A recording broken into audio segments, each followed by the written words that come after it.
Everyone everywhere right now is talking about Longlegs, which was reported to be the scariest film in decades, so let's talk about it. Before it came out, no one really knew anything about this film. Its marketing was deliberately vague to build suspense around it, which worked really well. Going into movies without really knowing anything about them is usually the best way to see them, especially for horror. When Longlegs did eventually come out, I heard a lot of good things about it, so I went to go see it myself. And I have some thoughts. Like always, let's start with the good. The first 40 or so minutes of this film are terrifying. Longlegs is so effective at making you squirm in your seat, expecting a reveal or jump scare that usually doesn't come, which is my favourite type of horror. The film does this through its brilliant cinematography, which uses large amounts of negative space around the characters. This makes you feel like there should be something else in these bland areas, which makes you spend the scene paying attention to the most minute details and constantly scanning for movement in the background of each shot. This style of composition builds an intense atmosphere of suspense that makes you so anxious while watching. This suspense is then built upon by the fantastic sound design and music. I'd swear some of these noises came from hell itself. There's such a good mix of quiet musical suggestions and super loud distorted noises that make you feel so uneasy. Something else that built a lot of suspense in the first half of the film was the fact that Longlegs' face wasn't shown properly. Often, his head would be just out of frame and the film would cut to another shot just after his face became visible. I actually love this editing. Instead of cutting before his head comes into the shot to completely hide his face, we're allowed to see it for a couple frames each time. This means we get a very vague idea of what Longlegs looks like, which is effective because it makes us each imagine a unique appearance for the character, which means the fear of him is tailored to us. I'm a big believer that nothing shown on screen can ever be as scary as something you imagine. Our greatest fear as humans is the fear of the unknown, so the more we know about a person, a monster, or a scenario, the less scary it becomes. That's why I was very disappointed when the film just kind of dropped this style of horror about halfway through. In the gas station scene, we see Longlegs' face properly for the first time. I think this reveal was quite lame. He just kind of walks around a corner like Scarce. It's a bit underwhelming. I don't mind us seeing his face at some point during the film, but I don't feel like this was the right time to do it. This scene had no tension, and it didn't include any previously seen characters. In my opinion, the horror would have worked a lot more for the rest of the film if this scene was cut. From this scene onwards,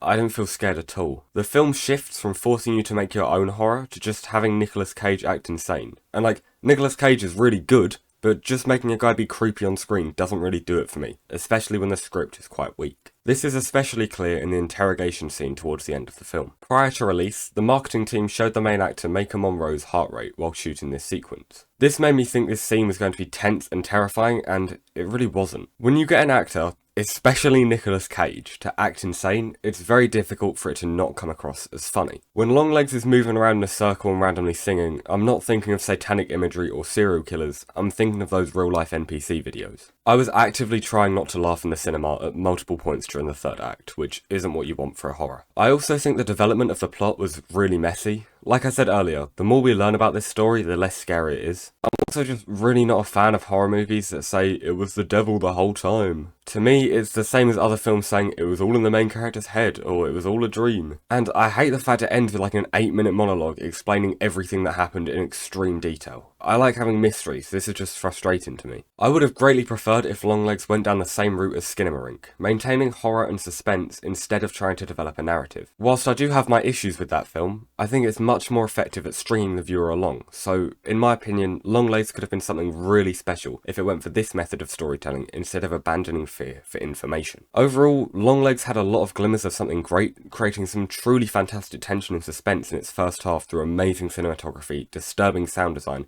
and brilliant acting by Maker Monroe, Nicolas Cage and Blair Underwood. But it falls short in its third act due to a muddy story, weak script and abandonment of its horror aspects. I'd still recommend seeing it, and I'm looking forward to whatever writer-director Oz Perkins works on next. Thanks for watching.